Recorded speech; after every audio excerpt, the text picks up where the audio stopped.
Professor Shashikanta Sanyal বক্তৃতা শেষ করলেন। শিকাগো বিশ্ববিদ্যালয়ের পদার্থবিদ্যা বিভাগের উদ্যোগের এই বক্তৃতার আয়োজন। হল ভর্তি লোক। প্রফেসর শশীকান্তর বক্তৃতা শুনতে আমেরিকা নয়, সারা পৃথিবীর বিজ্ঞানীরা জড়ো হয়েছেন এখানে। সেই বিজ্ঞানীরা যারা এনার্জি ও ইউরেনিয়াম সংক্রান্ত গবেষণায় মেতে আছেন। কয়েক বছর ধরে প্রফেসর শশীকান্তের খুবই নামডাক। উনি ইউরেনিয়াম ধাতুর একটি নতুন আইসোটোপ আবিষ্কার করেছেন। সেই নতুন আইসোটোপের সঙ্গে সূর্যরশ্মির বিক্রিয়ার এমন এক ক্যাপসুল বের করেছেন যা পৃথিবীর জ্বালানি সমস্যা সহজেই মিটিয়ে ফেলবে। টর্চের ব্যাটারির সাইজের একটা ক্যাপসুল দিয়ে একটা মোটর গাড়ি চালানো যাবে 1 বছর। শুধু মোটর কিংবা ট্র্যাক নয়, এই ক্যাপসুলের মহিমায় বড় বড় কলকারখানাও চালানো যাবে স্বচ্ছন্দে। জ্বালানি ঘাটতির সমস্যা মেটাতে সারা পৃথিবীর বিজ্ঞানী ও প্রযুক্তিবিদরা যখন হিমশিম খাচ্ছেন, এমন সময় প্রফেসর শশীকান্ত সান্যালের এই যুগান্তকারী আবিষ্কার স্বাভাবিক কারণেই সারা পৃথিবী জুড়ে আশা ও উৎসাহের সৃষ্টি করেছে। বক্তৃতা শেষ হতেই উপস্থিত সমস্ত বিজ্ঞানী ও প্রযুক্তিবিদরা সজোরে হাততালি দিয়ে অভিনন্দন জানালেন প্রফেসর সান্যালকে। অনেকে নানা রকম প্রশ্নও করলেন। প্রফেসর উত্তর দিলেন সকলকে কৌতূহল মিটিয়ে। শ্রোতাদের ভেতর থেকে একেবারে শেষে উঠে দাঁড়ালো একটি মেয়ে, খুবই কম বয়সী, 20-22-এর বেশি নয়, পরনে ফুল প্যান্ট, হাফ শার্ট, চেহারা ফর্সা নরম, মাথার চুল কালো, হাবভাবে আমেরিকান মনে হলেও বোধহয় আমেরিকান নন। খুবই স্মার্ট, তবে মুখের উপর যেন ছড়িয়ে আছে বিষণ্ণতা। মেয়েটির পাশে বসে আছেন এক পৌর ভদ্রলোক। সাদা চুল, সাদা দাড়ি, সৌম্যশান্ত চেহারা, হয়তো কোনো বিজ্ঞানী। মেয়েটি নিজের চেয়ার ছেড়ে উঠে দাঁড়িয়ে পরপর বেশ কয়েকটি প্রশ্ন করল। প্রশ্নগুলি শুনে একটু চমকে উঠলেন প্রফেসর শশীকান্ত। ওর গবেষণার যে জায়গায় একটু সন্দেহ সংশয় আছে, ঠিক সেই জায়গা নিয়েই মেয়েটির প্রশ্ন। প্রশ্নগুলির উত্তর প্রফেসর শশীকান্ত নিজের কাছেই এখনও তেমন স্পষ্ট নয়। তিনি কোনো রকম দায়সারাগোচের উত্তর দিলেন। প্রফেসরের উত্তর শুনে হালকা হাসি ফুটে উঠল মেয়েটির মুখে। আর কেউ বুঝতে না পারলেও প্রফেসর স্পষ্ট বুঝতে পারলেন কেমন একটা অস্বস্তি ঘিরে ধরল প্রফেসরকে। প্রফেসর মনে মনে ঠিক করলেন, এই অসামান্য বুদ্ধিমতী মেয়েটির সঙ্গে পরিচয় করতেই হবে, জানতে হবে মেয়েটি কে, কি করে। সভা ভাঙলে অন্য অনেকের সঙ্গে মেয়েটিও ঘিরে দাঁড়ালো। প্রফেসর শশীকান্ত ওকে কাছে ডাকলেন। তোমার প্রশ্ন শুনে আমি খুব খুশি হয়েছি। এত কম বয়সে পদার্থবিদ্যার এত কিছু তুমি আয়ত্ত করলে কি করে, ভেবে আশ্চর্য হচ্ছি। তুমি কি কোনো ইউনিভার্সিটিতে আছো? ওহো, দেখেছো, তোমার নামটাই তো জানা হলো না। ঝকঝকে হাসিতে চারিদিকে ভরিয়ে মেয়েটি বলল, আমার নাম পামেলা। ইলিনয় ইউনিভার্সিটিতে পিএইচডি করছি। আমার গবেষণার বিষয়বস্তু আপনার মতো ইউরেনিয়ামের সঙ্গে সূর্যরশ্মির বিক্রিয়া ঘটানো। পামেলার কথা শুনে প্রফেসর শশীকান্ত মুখে কৌতূহল ফুটে উঠল। বাহ, খুব ভালো। এতক্ষণে বুঝলাম তোমার প্রশ্নগুলির উৎস কোথায়। তোমার কাজ সম্বন্ধে খুবই উৎসাহ বোধ করছি। তোমার যদি আপত্তি না থাকে তবে কি আগামীকাল তোমার সঙ্গে একবার আলোচনায় বসতে পারি? পামেলা কালো চোখের তারা দুলিয়ে উত্তর দিলেন স্বচ্ছন্দে, কিন্তু কোথায়? আমার হোটেলেই হতে পারে। ওখানে লাঞ্চ খেতে খেতে তোমার সঙ্গে গল্প করা যাবে। আপত্তি নেই তো? না, একেবারেই না। রিসার্চের কাজ করতে একটা জায়গা খটকা লাগছে। আপনার মতো একজন প্রফেসরের সঙ্গে আলোচনা করলে সেই খটকা হয়তো দূর হতে পারে। হোটেলের নাম ও ঠিকানা নিয়ে পামেলা চলে গেল। প্রফেসর ভাবতে লাগলেন, এ জীবনে অনেক মেয়ে দেখেছেন, কিন্তু এত বুদ্ধিমতী মেয়ে তিনি এর আগে আর কখনো দেখেননি। এই মেয়েটিকে যদি কলকাতায় নিজের গবেষণাগারে নিয়ে যাওয়া যেত। পরের দিন ঠিক দুপুর 1টায় পামেলা হাজির প্রফেসরের হোটেলে। প্রফেসর শশীকান্ত পামেলার জন্য হোটেলের লাউঞ্জে অপেক্ষা করছিলেন। অল্প হেসে পামেলাকে স্বাগত জানালেন। লাঞ্চ পেরিয়ে দুজনে চলে গেলেন রেস্টুরেন্টের ভিতর। প্রফেসর বললেন, আজ তোমাকে ভারতীয় খাবার খাওয়াবো, তোমার কোনো আপত্তি নেই তো? না না, আপত্তি কেন থাকবে? ভারতীয় খাবার খুবই ডিলিশিয়াস। যে কোনো ভারতীয় জিনিস সম্পর্কে আমার খুব আগ্রহ। যেমন আপনি আপনি ভারতীয় বলেই বোধহয় আপনার কাজ সম্পর্কে আমার আগ্রহ এত বেশি। বাবার কাছে শুনেছি ভারত দেশটা খুবই সুন্দর, ফ্যাসিনেটিং। তোমার বাবা কি ভারতে গিয়েছিলেন? হ্যাঁ, উনি অনেক দিনই কাটিয়েছেন ওখানে। আপনার শহর কলকাতাতেই ছিলেন উনি। বাহ, এ তো দারুণ ব্যাপার। তোমার বাবার সঙ্গে আলাপ করার ইচ্ছে রইল। অবশ্যই এবার হবে না, কালই আমি দেশে ফিরে যাচ্ছি। পরের বার যখন আমেরিকায় আসবো তখন নিশ্চয়ই তোমার বাবার সঙ্গে পরিচয় হবে। ওয়েটারকে ডেকে ভারতীয় খাবারের অর্ডার দিলেন প্রফেসর শশীকান্ত। এই হোটেলে ভারতীয় খাবার পাওয়া যায়। মটন বিরিয়ানি, তন্দুরি রুটি, চিকেন, দো পেঁয়াজি, আলু কপি, রায়তা, চাটনি, দই, রসগোল্লা।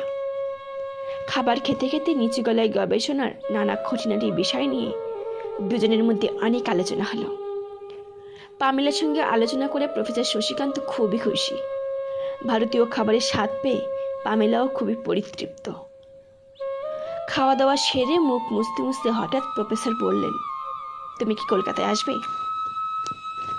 মানে আমার গবেষণাগারে কাজ করবে? তোমাকে ভালো টাকা দেবো আমি। তুমি এখানে ইউনিভার্সিটিতে যত টাকা পাচ্ছ ততটা না হলেও প্রায় কাছাকাছি বলা যাবে। প্রফেসরের কথা শুনে পামেলার গালে টোল পড়ে। ওর কালো চোখের তারা দুটো ঝিকিয়ে ওঠে।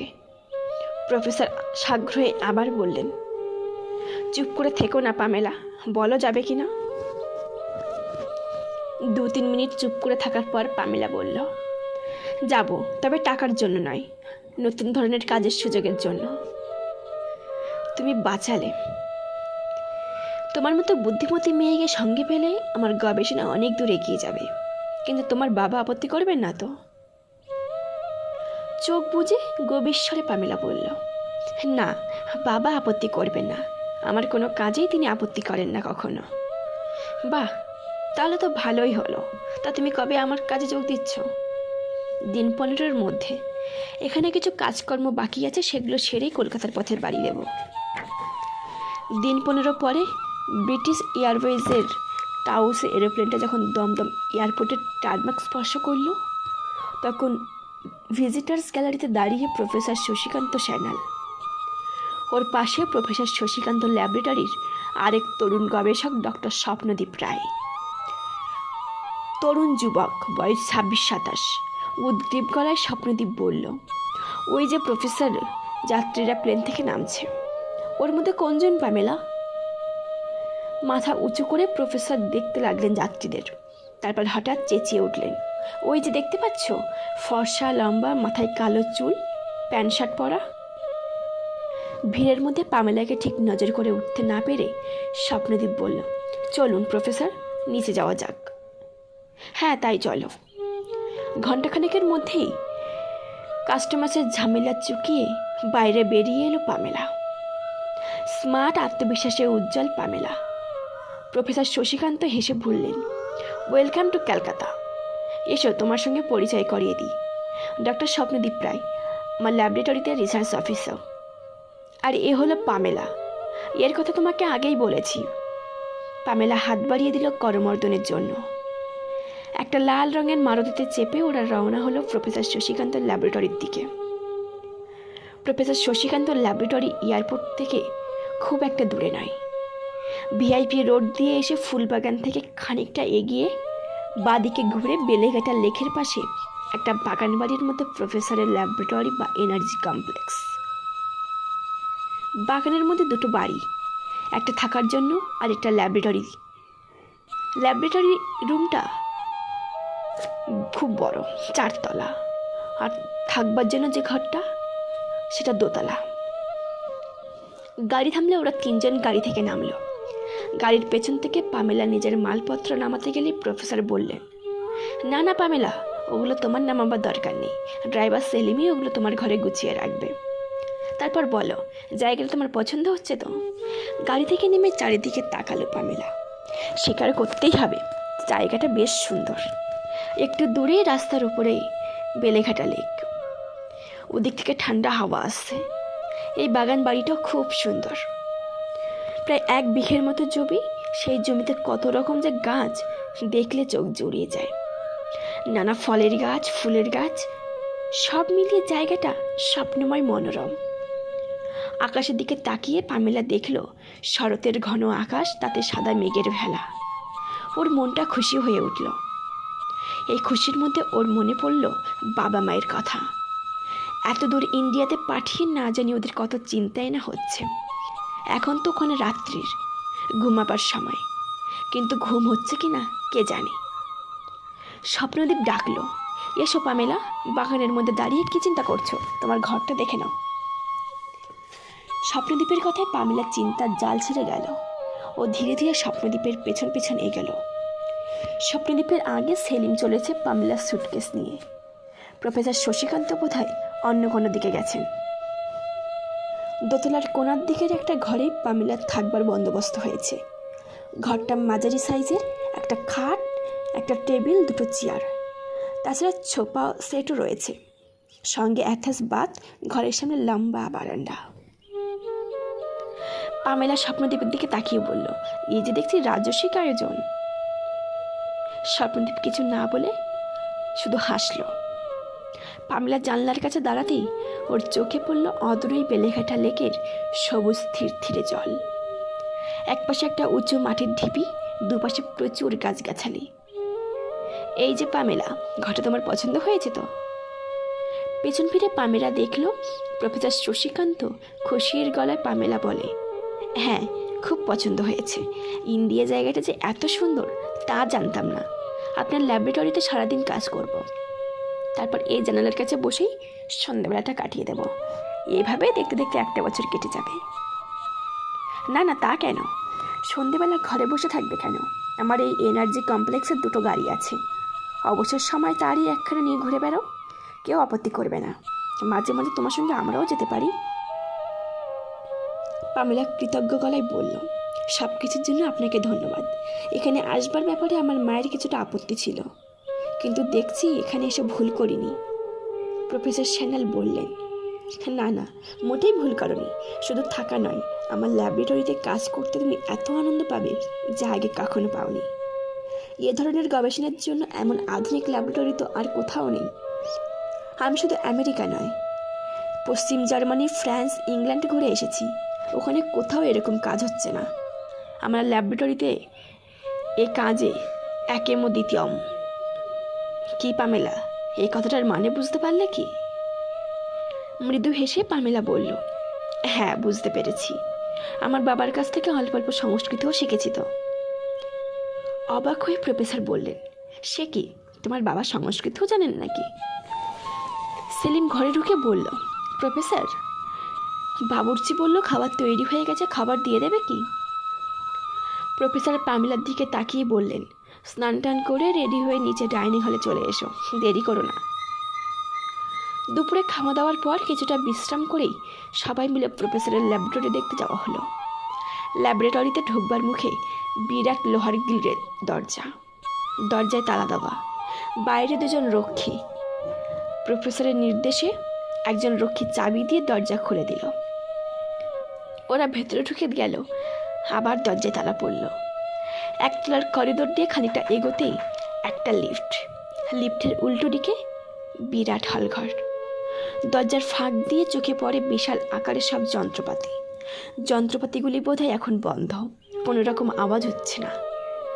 বোতাম টিপতেই লিফটের দরজা খুলে গেল। ওরা 3জনে লিফটে ঢুকলো। অটোমেটিক লিফট, বোতাম টিপতেই লিফট চলতে শুরু করলো। প্রফেসর বোধহয় ভুল করে 2 নম্বর সুইচ টিপেছিলেন, তাই 3 তলায় উঠেই লিফট থেমে গেল। লিফটের দরজা খুলে গেলে পামেলা দেখতে পেল একটা বিরাট হলঘর।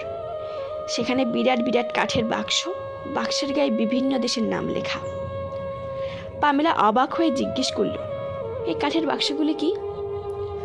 প্রফেসর গম্ভীর মুখে বললেন, আমার এই ল্যাবরেটরির গবেষণার নানা যন্ত্রপাতি লাগে, সেগুলো আনতে হয় বিভিন্ন দেশ থেকে। তারই খালি বাক্সগুলি পড়ে আছে এখানে। এগুলো নিয়ে তোমার মাথা ঘামাবার কিছু নেই। 4 তলায় লিফট থেকে বেরোলেই একটা লম্বা করিডোর। করিডোরের পাশে বেশ কয়েকটা ঘর। ঘরগুলির দরজা কোনোটা বন্ধ, কোনোটা আধ খোলা, আবার কোনোটা পুরোপুরিভাবে খোলা। ঘরগুলির পাশ দিয়ে হাঁটতে হাঁটতে বোঝা যায় সবকটা ঘরেই নানা রকম যন্ত্রপাতি রয়েছে। হাঁটতে হাঁটতে একটা ঘরের সামনেই ওরা দাঁড়ালো। দরজাটা বন্ধ, হাত দিয়ে ঠেলতেই অবশ্য খুলে গেল।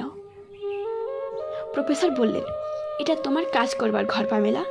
পাশের ঘরটা স্বপ্নদ্বীপের, তোমার কাছে প্রথম দিকে ওই তোমাকে সাহায্য করবে। ঘরটা মাঝারি সাইজের, 16 ফুট বাই 16 ফুট। ঘরটার মধ্যে নানা রকম যন্ত্রপাতি। পামেলা চিনতে পারল একটা ইলেকট্রন মাইক্রোস্কোপ। ও ইলিনয় বিশ্ববিদ্যালয়ে যে ইলেকট্রন মাইক্রোস্কোপ নিয়ে কাজ করত, হুবহু একই মডেল। কাজ করতে ওর কোনো অসুবিধে হবে না। এছাড়া এই ঘরের ছাদের কাছে অনেকটা জায়গা ফাঁকা, সেখানে একটা বড় প্রিজম বসানো। সূর্যের আলো ঘরের ভেতরে ঢুকবার জন্য এই ব্যবস্থা। একটা ছোট্ট কম্পিউটারও রয়েছে। প্রফেসর পামেলার দিকে চেয়ে বললেন, এটা হলো ইলেকট্রন মাইক্রোস্কোপ। এখানে নানা ধরনের ইউরেনিয়াম স্যাম্পল আছে। আপাতত সেগুলিকে খুব ভালো করে পরীক্ষা করতে হবে। সেই স্যাম্পলগুলি দেখা হয়ে গেলে তোমাকে আরও স্যাম্পল দেবে স্বপ্নদ্বীপ। ইলেকট্রন মাইক্রোস্কোপের ভিউ ফাউন্ডারে চোখ রেখে তন্ময়ভাবে পামেলা বলল, ঠিক এই রকম ইলেকট্রন মাইক্রোস্কোপে আমি কাজ করতাম। এখানে কাজ করতে আমার কোনো অসুবিধা হবে না। স্বপ্নদ্বীপ এগিয়ে গিয়ে কম্পিউটার চালু করে কয়েকটা সুইচ টিপল। সঙ্গে সঙ্গেই টিভি স্ক্রিনের পর্দায় লেখা ফুটে উঠল, welcome to your research room miss Pamela.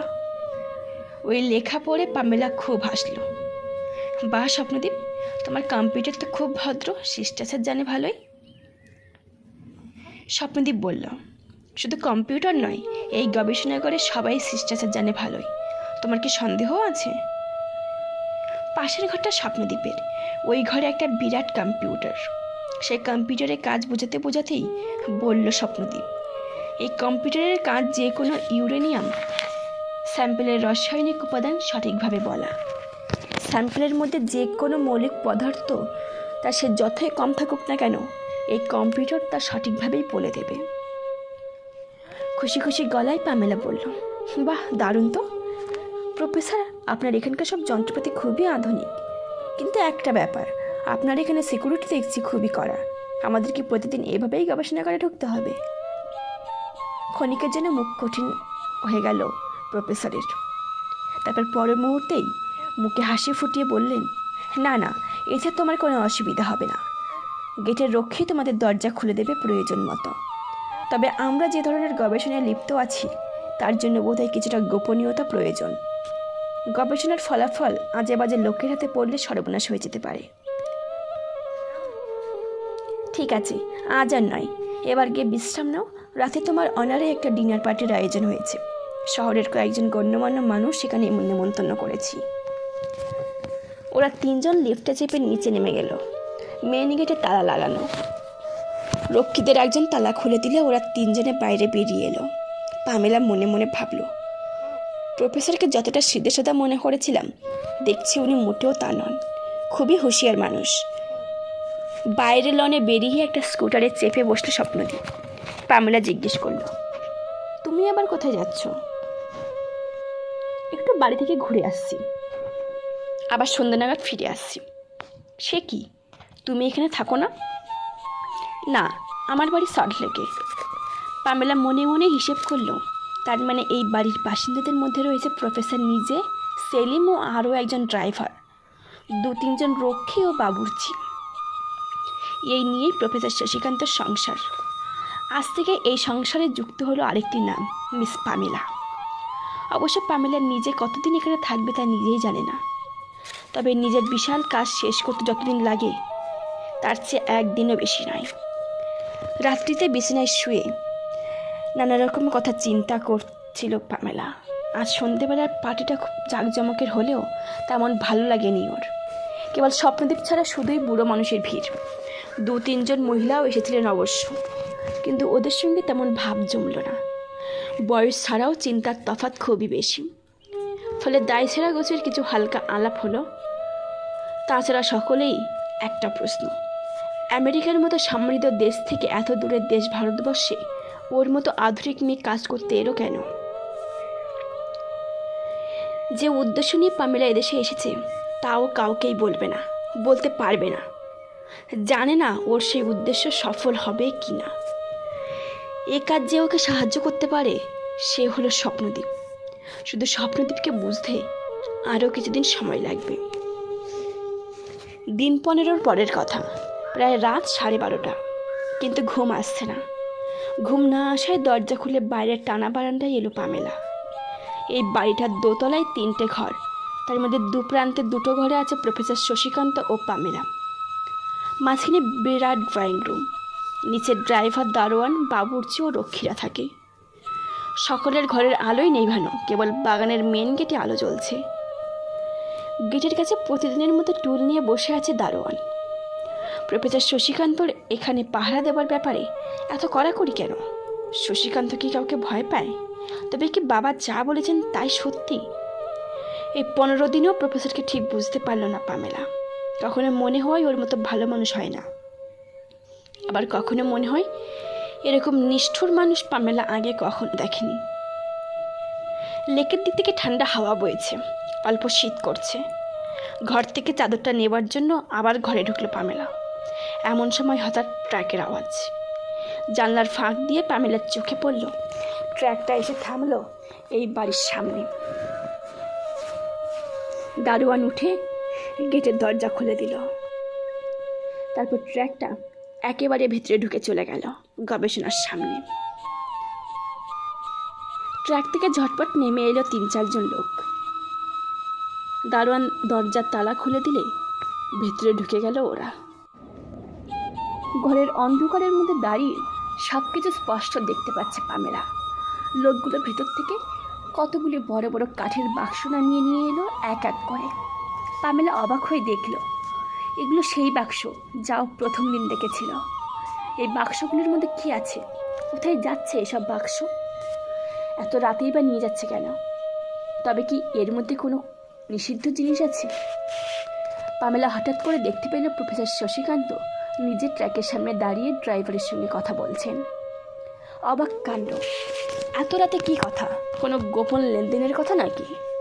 এসব জানতে পামেলার খুব ইচ্ছে করছে।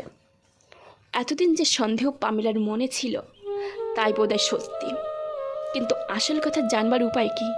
ইচ্ছে থাকলেও তার বারান্দায় বেরোনোর সাহস হলো না। এই বাড়িতে এই প্রথম সত্যি সত্যিই ভয় পেল পামেলা।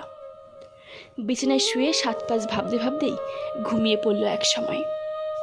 পরের দিন ভোরে ঘুম ভেঙে গেল পামেলার। দেখল জানলা দিয়ে নরম রোদ এসে পড়েছে ওর বিছানায়। বেগেনভেলিয়ার গোলাপি ফুলশুদ্ধ একটা ডাল ওর ঘরের জানালা দিয়ে ঢুকে পড়েছে ভেতরে।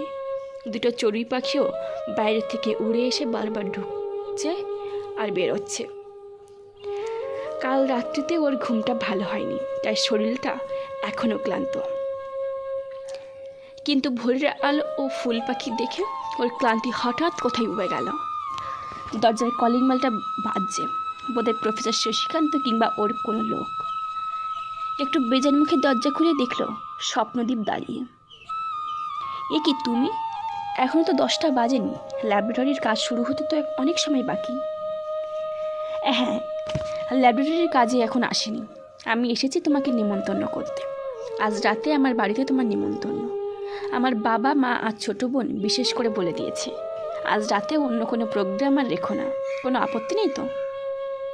না না, আপত্তি থাকবে কেন? এতদিন পরে একটি ভারতীয় পরিবারের সঙ্গে পরিচিত হতে পারছি, এর সুযোগ ছাড়বো কেন? ঠিক আছে, এখন চলি তাহলে। কাল রাতে ভালো ঘুম হয়েছে তো? পামেলা ভাবল কাল রাতের ঘটনাটা খুলে বলে, কিন্তু এ বাড়িতে কে কোথায় ঘাপটি মেরে রয়েছে কে জানে।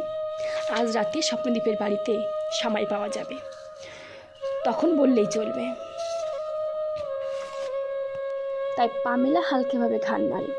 হ্যাঁ, ভালোই ঘুম হয়েছে। স্বপ্নদীপ চলে গেলে বাবুর্চি ঘরে ঢুকলো। মেম সাহেব, সকলের ব্রেকফাস্ট তৈরি হয়ে গেছে। প্রফেসর সাহেব আপনার জন্য অপেক্ষা করছেন। পামেলা গম্ভীর মুখে বলল, আমার আজ একটু দেরি হবে, প্রফেসরকে ব্রেকফাস্ট খেয়ে নিতে বলো। বাবুর্চি চলে যাওয়ার 3-4 মিনিটের মধ্যেই প্রফেসর এসে দাঁড়ালেন পামেলার ঘরের সামনে। ঢুকতে পারি? বিছানা ছেড়ে উঠে দাঁড়ালো পামেলা। বলল, হ্যাঁ হ্যাঁ নিশ্চয়ই। এই যে পামেলা, রাতে তোমার ভালো ঘুম হয়েছে তো? কোনো অসুবিধা হয়নি তো? না না, কোনো অসুবিধা হয়নি। তাছাড়া আপনার আর আমার উপর এত নজর রেখেছেন।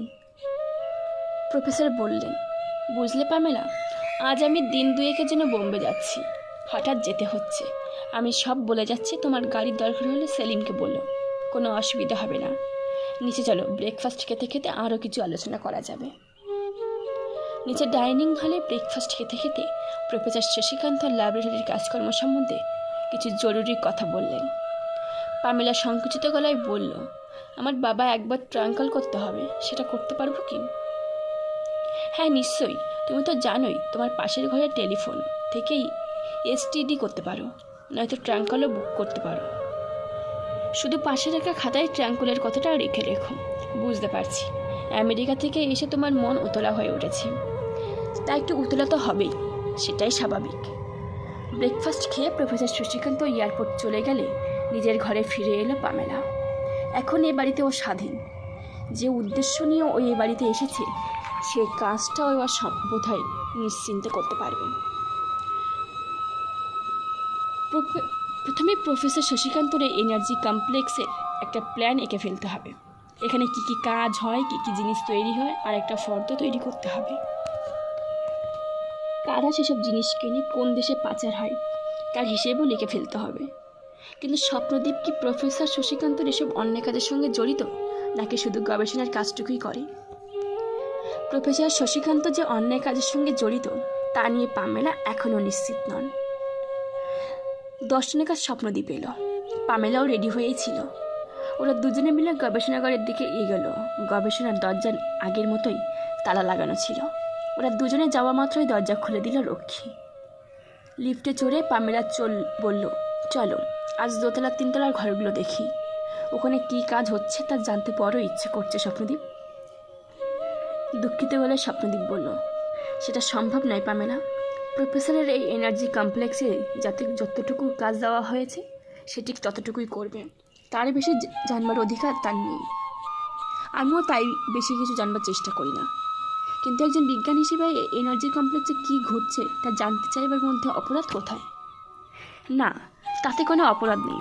তবে প্রফেসর শশীকান্ত অহেতুক কৌতূহল পছন্দ করেন না। কিন্তু প্রফেসর কি এখনো সরাসরি আপত্তি জানিয়েছেন? তা হয়তো জানাননি, তবে ওর সঙ্গে কথা বলে বুঝেছি কোনো ব্যাপারে বেশি কৌতূহল উনি পছন্দ করেন না। লিফট 4তলায় থামলে ওরা লিফট থেকে বেরিয়ে এলো। স্বপ্নদীপ বলল, চলো আজ তোমার ঘরেই বসা যাক। কিন্তু আজ আর কাজ করতে ইচ্ছে করছে না, তার চেয়ে বরং প্রফেসর শশীকান্তর এনার্জি কমপ্লেক্স নিয়ে তোমার কাছ থেকে গল্প শুনি। আচ্ছা স্বপ্নদীপ, এই বিল্ডিংয়ের 1তলায় কি আছে?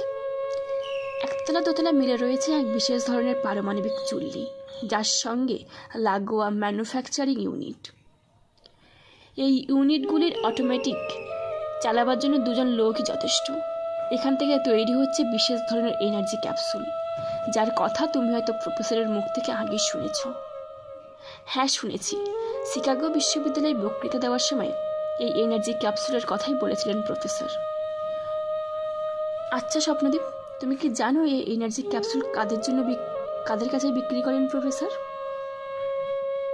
পামেলার কথা শুনে হঠাৎ যেন চমকে ওঠে স্বপ্নদীপ। তারপর চাপা গলায় বললেন, এসব কথা তুমি জানলে কি করে? গত রাতের ঘটনার কথা সবটা খুলে বলে পামেলা। সব কিছু শুনে স্বপ্নদীপ বলে, তুমি এসব নিয়ে এখানে বেশি আলোচনা করো না। কে কোথায় শুনতে পাবে তখন আমরা দুজনেই বিপদে পড়ে যাব। পামেলা চুপ করে কি যেন ভাবে। একটু পরে স্বপ্নদীপ আবার বলে, আমার মনে হয় প্রফেসর সান্যাল যদি এসব এনার্জি ক্যাপসুল অন্য কাউকে বিক্রি করেন তবে তার মধ্যে অন্যায় কোথায়? এটা ওর নিজের আবিষ্কার, তাই এসব জিনিস বিক্রি করার অধিকার ওর আছে। আর তাছাড়া এখানে কাজ করার বিনিময়ে উনি আমাকে ভালো টাকা মাইনে দিচ্ছেন। এত টাকা অন্য কোথাও আমি পেতাম না, তাই আমি ওর কাছে কৃতজ্ঞ। মাথা নিচু করে বলে পামেলা, সত্যিই আমি দুঃখিত স্বপ্নদীপ। সব কিছু না জেনে আমার কথা বলা উচিত হয়নি, আমারই বুঝতে ভুল হয়েছে।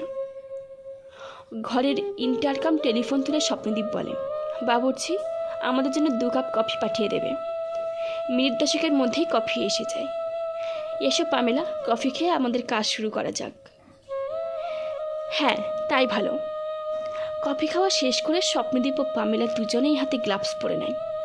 শুরু করে ইউরেনিয়াম স্যাম্পেল নিয়ে নানা রকম পর্যবেক্ষণ ও পরীক্ষা। কখনো বড় স্যাম্পেল নিয়ে, আবার কখনো খুব সূক্ষ্ম পাতলা স্যাম্পেল। ছাদের কাছে যে মাল্টিপল প্রিজম রয়েছে তার ভিতর দিয়ে নানা তরঙ্গ দৈর্ঘ্যে সূর্যরশ্মি আসছে। সেই সূর্যরশ্মির সঙ্গে কীভাবে বিভিন্ন তাপমাত্রায় স্যাম্পেলগুলির সঙ্গে বিক্রিয়া ঘটানো যায় তা হাতে কলমে দেখিয়ে দিল স্বপ্নদীপ। সেসব পরীক্ষার ফলাফল লিখে রাখবার জন্য পামেলাকে নতুন একটা ডায়েরি দিল স্বপ্নদীপ। কালো রঙের একটা ডায়েরি, তার উপর লেখা এনার্জি কমপ্লেক্স, তলায় ঠিকানা। কালো রঙের ডায়েরি দেখে বাবার ডায়েরির কথাটা মনে পড়ল। বাবার যে ডায়েরিটা কলকাতায় হারিয়ে গিয়েছিল সেটা ছিল নীল রঙের। সেই ডায়েরি কি এই এনার্জি কমপ্লেক্সের ভেতরে রয়েছে, নাকি সেটা চিরকালের মতো হারিয়ে গেছে? ওই ডায়েরির কথাটা কি স্বপ্নদীপকে বলবে পামেলা? বলতেই হবে, কারণ একলা একলা ওই হারিয়ে যাওয়া নাকি চুরি হওয়া বাবার ডায়েরি খুঁজে বের করা পামেলার পক্ষে সম্ভব নয়। তবে এখানে স্বপ্নদীপকে যে কথা বলতে পারবে না পামেলা।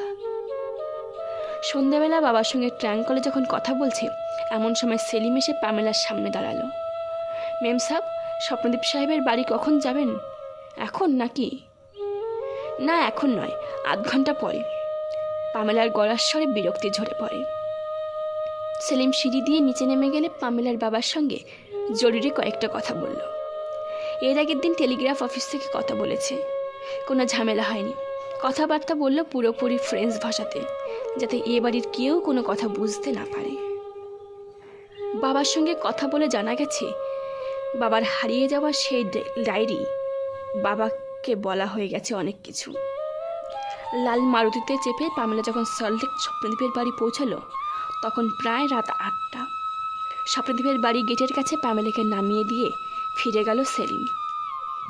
পামেলা বলল, তোমার আর আসবার দরকার নেই, যাই হোক একটা ট্যাক্সি ধরে নেব। আজ পামেলাকে দেখে স্বপ্নদীপ একেবারে অবাক। পামেলার পরনে আজ আকাশি নীল রঙের শাড়ি, ব্লাউজ। আজ ওকে দেখতে একেবারে বাঙালি মেয়ের মতো। স্বপ্নদীপ বলল, আরে তুমি তো আমেরিকান মেয়ে, তুমি আবার বাঙালি মেয়ের মতো শাড়ি পরতে শিখলে কি করে? কে বললো আমি আমেরিকান? আমিও তো বাঙালি মেয়ে। আমার বাবার নাম ডক্টর শিবনাথ চ্যাটার্জি, প্রফেসর চ্যানেলের সঙ্গে কাজ করতেন। অবাক স্বরে বলল স্বপ্নদীপ, তুমি ডক্টর শিবনাথ চ্যাটার্জির মেয়ে? শুনেছি উনি খুব ভালো লোক ছিলেন, বিজ্ঞানী হিসেবেও কিছু উঁচু দরের লোক ছিলেন, কিন্তু শুনেছি উনি নাকি একটা দুর্ঘটনায় মারা যান। না, উনি মারা যাননি, মরতে মরতে কোনো রকমে বেঁচে যান, তারপর পালিয়ে যান আমেরিকায়। আমেরিকার মেয়েকে বিয়ে করে ওখানেই থেকে যান। তারপর আমার জন্ম। বড় হয়ে বাবার কাছে এই গল্প শুনেছি। এনার্জি কমপ্লেক্সের গল্প কতবার বাবার কাছে শুনেছি যে জায়গাটা আমার কাছে ছবির মতো স্পষ্ট হয়ে উঠেছিল। পামেলার কথা শুনে একেবারে থ হয়ে কিছুক্ষণ দাঁড়িয়ে রইল স্বপ্নদীপ। স্ট্রেঞ্জ, এসব কিছুই তো আমরা জানতাম না। তবে ডক্টর শিবনাথ চ্যাটার্জির নাম কয়েকবার ডক্টর স্যানেলের মুখে শুনেছি, তার বেশি আমি কিছু জানি না। কিন্তু তুমি তোমার বাবার কথা ডক্টর স্যানেলকে খুলে বলছো না কেন? এখনও সময় হয়নি। তাছাড়া তার আগে আমার বাবার নীল ডায়েরিটা খুঁজে বের করতে হবে। ওদের গলার আওয়াজ পেয়ে ভেতর থেকে বাইরে এলেন স্বপ্নদীপের মা আর বোন। স্বপ্নদীপের মা নরম গলায় বললেন, পামেলাকে কি গেটে দাঁড় করিয়ে রাখবি? ভেতরে এনে বসাবি না? এসো পামেলা, ভিতরে এসো। স্বপ্নদীপের বোন দীপমালা, ওর সঙ্গে আলাপ করে খুশি হলো পামেলা। স্বপ্নদীপের বাবার সঙ্গেও পরিচয় হলো পামেলার। নিরীহ ভালো মানুষ, দেখলেই শ্রদ্ধা হয়। পামেলার হাত ধরে দীপমালা বলল, এবার তো আমার সঙ্গে তোমার পরিচয় হয়েই গেল। এখন থেকে সময় পেলেই আমাদের এখানে চলে আসবে, অনেক গল্প করব। একলা থাকতে তোমার খারাপ লাগে না? খারাপ লাগে, কিন্তু কি করব বলো? একটা নতুন ধরনের কাজ করব বলে ইন্ডিয়াতে এসেছি। সেই কাজের জন্য এটুকু কষ্ট তো করতেই হবে। রাতে খাওয়া দাওয়ার আয়োজন ভালোই ছিল। নানা ধরনের বাঙালির রান্না, ইলিশ মাছ ভাতে খেতে পামেলা বারবার উচ্ছ্বসিত হয়ে উঠছিল। এটা খেতে দারুণ। বাবার কাছে এই মাছের অনেক গল্প শুনেছি, কিন্তু আজই প্রথম খাওয়ার অভিজ্ঞতা হলো। থ্যাংক ইউ মাসিমা। মাসিমা মানে স্বপ্নদীপের মা পামেলার পাতে আর এক টুকরো মাছ তুলে দিলেন। খাওয়া দাওয়ার পর্ব শেষ হলে পামেলার সঙ্গে স্বপ্নদীপের আলোচনা হলো আরও বেশ কিছুক্ষণ। প্রধানত এনার্জি কমপ্লেক্সের ব্যাপার স্যাপার নিয়ে। রাতে স্বপ্নদীপ স্কুটারে চাপিয়ে পামেলাকে যখন এনার্জি কমপ্লেক্সে পৌঁছে দিল তখন রাত প্রায় 10টা। সমস্ত চত্বরটি তখন অন্ধকারে ডুবে আছে, কেবল গেটে একটা আলো জ্বলছে। গেটের কাছে একটা চেয়ার নিয়ে বসে আছে দারোয়ান। চারিদিকে কি এক অদ্ভুত নিঃশব্দ। নিজের ঘরে ঢুকে পামেলা অবাক। ঘরের জিনিসপত্র সব ওলটপালট। যদিও জিনিসপত্রগুলো যেখানকার তা সেখানেই রেখে দেওয়ার চেষ্টা করেছে, কিন্তু পামেলা খুব সহজেই বুঝতে পারল কেউ নিশ্চয়ই এই ঘরে ঢুকে কিছু খোঁজাখুঁজির চেষ্টা করেছে। ও এটাই ভয় করছিল। কিন্তু কে? প্রফেসর শশীকান্ত তো এখন এখানে নেই। ওর অবর্তমানে কেই বা এসব কাজ করলো? তবে কি সেলিম, নাকি রক্ষীদের মধ্যে কেউ, অথবা বাবুর্চি? বলা যায় না। প্রফেসরের নির্দেশ মতো কেউ হয়তো ওর উপর স্পাইং করছে। স্বপ্নদীপকে অবশ্য এই হিসেব থেকে সহজেই বাদ দেওয়া যায় না, কেননা আজ সারা সন্ধেবেলা স্বপ্নদীপের বাড়িতেই ও কাটিয়েছে। একমাত্র স্বপ্নদীপের উপরেই ও বিশ্বাস করতে পারে। কিন্তু প্রফেসর কি বুঝতে পেরে গেছেন বাবার হারিয়ে যাওয়া সেই নীল ডায়েরিটা খুঁজে বের করতে এখানে আসা? পাশের ঘর থেকে ফোন করে স্বপ্নদীপের নাম্বার সহজেই পেয়ে যায়। পামেলা আকুল গলায় বলল, কে? স্বপ্নদীপ, আমি পামেলা বলছি। আমার ঘর কারা যেন লণ্ডভণ্ড করে গেছে, আমার খুব ভয়। হঠাৎ পেছন থেকে প্রফেসরের কঠিন গলা ভেসে আসছে, কাকে ফোন করছো? স্বপ্নদীপ? তুমি ভাবছো স্বপ্নদীপ তোমাকে বাঁচাতে পারবে? টেলিফোন রাখো।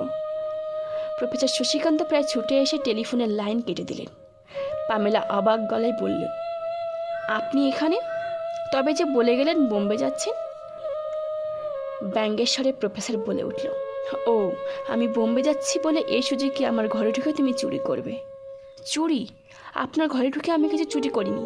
আমি চোর নই। চোর নও? তবে আমার ঘর থেকে আমার পুরনো নীল ডায়েরিটা চুরি করেছে কে? ওই ডায়েরিটা আপনার নয়, ওটা আমার বাবা ডক্টর শিবনাথ চ্যাটার্জির। পামেলার কথা শুনে বিস্মিত হয়ে অনেকক্ষণ চুপচাপ দাঁড়িয়ে থাকেন প্রফেসর। তুমি শিবনাথের মেয়ে? তা কি করে সম্ভব? তুমি মিথ্যে কথা বলছো। মিথ্যে কথা বলে আমার কী লাভ? তাছাড়া কোনো মেয়ে কি নিজের বাবার সম্বন্ধে মিথ্যে কথা বলতে পারে? কিন্তু এসব তো আমি কিছুই জানতাম না।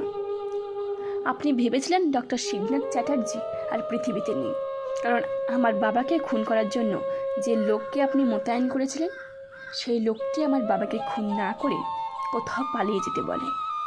তারপর উনি প্রাণ বাঁচাতে পালিয়ে যান আমেরিকায়। আর সেই সুযোগ আপনি আমার বাবার ডায়েরিটা দখল করে রাতারাতি বিজ্ঞানী সেজে বসে যান, তাই না প্রফেসর? কথা বলতে বলতে পামেলার চোখ দিয়ে যেন আগুন ঝরে। কিন্তু শিবনাথ যে বেঁচে আছে, বিয়ে করেছে, তার একটি মেয়ে আছে, এ কথা আমি কিছুই জানতাম না। ও যদি একবার আমায় লিখে জানাতো তাহলে আমি ওর কাছে ক্ষমা চেয়ে আসতাম। ক্ষমা চাইতেন নাকি খুন করতেন? শিকাগো বিশ্ববিদ্যালয়ে সেই বক্তৃতার সময় আমার বাবা তো আমার পাশেই বসেছিলেন, তা কি আপনি দেখেননি? হ্যাঁ, এখন মনে পড়েছে। সাদা চুল, সাদা দাড়ি নিয়ে এক ভদ্রলোক তোমার পাশে বসেছিলেন। অল্প অল্প চেনা লাগলেও বুঝতে পারিনি ওই আমাদের শিবনাথ। এখন বুঝতে পারছি যে প্রশ্নগুলো তুমি সেদিন আমাকে করেছো সেগুলো আসলে ছিল শিবনাথেরই প্রশ্ন। কারণ আমার ওই থিওরির উপর তোমার বয়সী একটি মেয়ের কাছ থেকে এই ধরনের প্রশ্ন সম্পূর্ণ অপ্রত্যাশিত। এই থিওরি নীরবে জাহির করতে আপনার লজ্জা করছে না? হতে পারে ওই থিওরির গোড়াপত্তন করেছিলেন তোমার বাবা, কিন্তু তাকে আধুনিক রূপ দিয়ে প্রযুক্তিবিদ্যায় লাগিয়েছি আমি। হ্যাঁ, তা লাগিয়েছেন, আর তা থেকে লক্ষ লক্ষ টাকাও রোজগার করছেন আপনি। বলুন, ওই পাওয়ার ক্যাপসুলগুলো গোপনে বিক্রি করে কতটুকু টাকা রোজগার করছেন? হ্যাঁ, আপনার এই গোপনের লেনদেনের সব হিসেবই আমার কাছে আছে। পামেলা লাল রঙের একটা ডায়েরি দেখায় প্রফেসরকে। বলুন প্রফেসর, আপনার এই লাল ডায়েরিটা যদি তুলে দিই পুলিশের হাতে, তবে আপনার শাস্তি কী হবে? ইউ স্পাই, বলে হঠাৎ প্রফেসর ঝাঁপিয়ে পড়েন পামেলার উপর। সঙ্গে সঙ্গে পামেলাও অদ্ভুত ক্ষিপ্ত গতিতে সরে যান পাশের দিকে। কাদের ঝোলানো ব্যাগ থেকে সঙ্গে সঙ্গে বের করে একটা রিভলভার। প্রফেসরের দিকে রিভলভার তাক করে পামেলা বলে, আমেরিকা থেকে এত দূরে ভারতকে আসছি, নিরস্ত্র হাতে আসেনি। এই রিভলভারটা সব সময় আমার কাছে থাকে। প্রফেসর নড়াচড়া করার চেষ্টা করবেন না, চুপচাপ দাঁড়িয়ে থাকুন, নাহলে আমার রিভলভারটাও কিন্তু চুপ করে থাকবে না। দুজনেই চুপচাপ। দুজনের দিকে তাকিয়ে রইল অপলক দৃষ্টিতে, যেন দুই হিংস্র সাপদ। পামেলা আবার বলতে শুরু করল, প্রফেসর, আপনি খুব চালাক ভাবেন নিজেকে, তাই না? আপনি যে সেদিন বোম্বে যাননি তা একটু পরেই বুঝতে পেরেছিলাম। এয়ারপোর্টে ফোন করে জানতে পারি সেদিন সকালে বোম্বের কোনো ফ্লাইটই ছিল না। বোম্বে চলে যাওয়ার ভান করে আপনি আমার উপর গোয়েন্দাগিরি করতে চেয়েছিলেন, কিন্তু কোনো লাভ হলো না প্রফেসর। পেছন থেকে কে যেন একটা ঘুষি চালালো পামেলার হাতে, আর রিভলভারটা ছিটকে পড়াতে মাটিতে একেবারে প্রফেসরের পায়ের কাছে গিয়ে পড়ল। সঙ্গে সঙ্গেই মাটিতে বসে পড়ে রিভলভারটা কুড়িয়ে নিলেন প্রফেসর শশীকান্ত। প্রফেসরের মুখে এবার নিষ্ঠুর হাসি। নিজেকে খুব চালাক মনে করো, তাই না? বাকি জীবনটা এবার তাহলে পচে মরো আমার জেলখানায়। মাটির নিচে অন্ধকার জেলখানায় সময় কাটাতে কেমন লাগে দেখো। সেলিম, অবাধ্য মেয়েটাকে এবার বেঁধে ফেলো শক্ত করে। সেলিম যখন পামেলাকে দড়ি দিয়ে বাঁধছে, একটা জিপ এসে থামে এনার্জি কমপ্লেক্সের সামনে। জিপ থেকে নামেন পুলিশ অফিসার, সঙ্গে 3 জন কনস্টেবল ও স্বপ্নদীপ। সিঁড়ি বেয়ে দুধদার করে উপরে উঠে আসে ওরা। উদ্যত রিভলভার উঁচিয়ে ধরে পুলিশ অফিসার বলে ওঠেন, হাতের রিভলভার ফেলে দিন professor, your game is up. Revolver মাটিতে ফেলে প্রফেসর হাত দুটো উপরে তোলেন, বড়ই করুণ সে ভঙ্গি। এগিয়ে গিয়ে পামেলার হাতের বাঁধন খুলে দেয় স্বপ্নদীপ। ঠিক সেই মুহূর্তে ঘরের টেলিফোনটা বেজে ওঠে। স্বপ্নদীপ টেলিফোনটা ধরে, তারপর পামেলার দিকে তাকিয়ে বলে, তোমার টেলিফোন। আমেরিকা থেকে তোমার বাবা ফোন করেছেন। টেলিফোন ধরে উচ্ছ্বসিত কান্নায় ভেঙে পড়ে পামেলা আর বলে, বাবা, তোমার নীল ডায়েরিটা পেয়েছি বাবা, আমি